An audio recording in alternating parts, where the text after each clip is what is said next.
Selamat pagi, izin memperkenalkan diri tahun 31 Poltek PIN jurusan Ilmu Pemasyarakatan.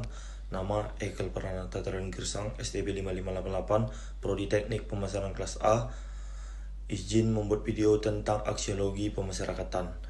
Aksiologi sendiri berasal dari filsafat, yaitu cabang ilmu yang mempelajari tentang nilai.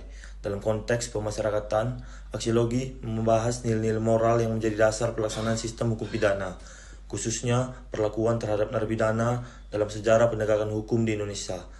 Sistem pemasyarakatan mengalami pergeseran besar. Pada masa lalu, sistem penjara kita lebih menitik beratkan pada pembalasan dan penahanan.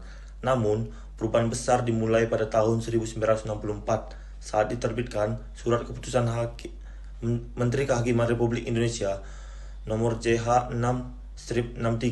Dari sinilah lahir konsep pemasyarakatan yang tidak lagi melihat narapidana sebagai pelaku kejahatan yang harus dikurung, tetapi sebagai manusia yang perlu dibina dan dipulihkan agar bisa kembali ke masyarakat.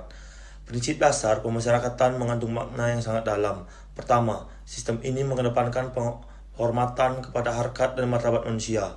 Setiap narapidana, betapapun berat kesalahannya, tetap memiliki hak-hak dalam sebagai manusia. Kedua, pemasyarakatan bertujuan untuk membina dan merehabilitasi, bukan semata-mata menghukum. Dalam lembaga pemasyarakatan, narapidana diberikan pelatihan, keterampilan, pendidikan, bimbingan keagamaan, dan kegiatan sosial lainnya, agar mereka dapat berubah secara positif. Selanjutnya, tujuan utama dari sistem ini adalah reintegrasi sosial, yaitu proses mengembalikan narapidana ke tengah masyarakat sebagai pribadi yang lebih baik dan bertanggung jawab. Negara tidak hanya berkewajiban menghukum, tetapi juga memastikan bahwa setiap warganya, termasuk yang pernah bersalah, mendapat kesempatan kedua untuk memperbaiki diri. Yang terakhir, prinsip penting adalah partisipasi masyarakat. Sistem pemasyarakatan mendorong masyarakat untuk terlibat aktif, tidak hanya pengawasan, tetapi juga dalam memberikan dukungan dan peluang kepada mantan narapidana. Pelaksanaan sistem ini tidak lepas dari berbagai tantangan. Salah satu masalah utama adalah overkapasitas lembaga pemasyarakatan, di mana jumlah narapidana jauh melebihi daya tampung. Hal ini menyebabkan pembinaan menjadi tidak optimal.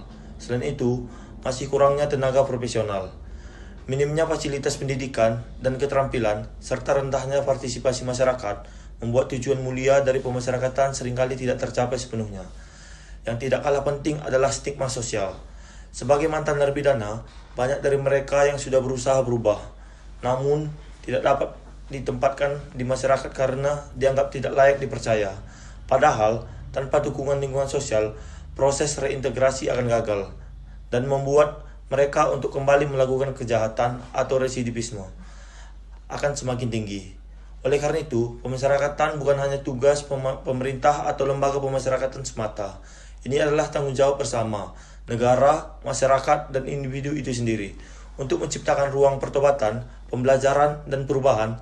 Keadilan sejati bukan hanya soal menghukum, tetapi juga memberikan kesempatan untuk berubah.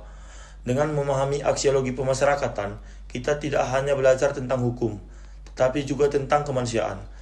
Karena pada akhirnya, sistem hukum yang baik adalah yang tidak hanya menghukum orang yang membuat kesalahan, tetapi juga membantu mereka untuk menjadi lebih baik. Sekian, terima kasih.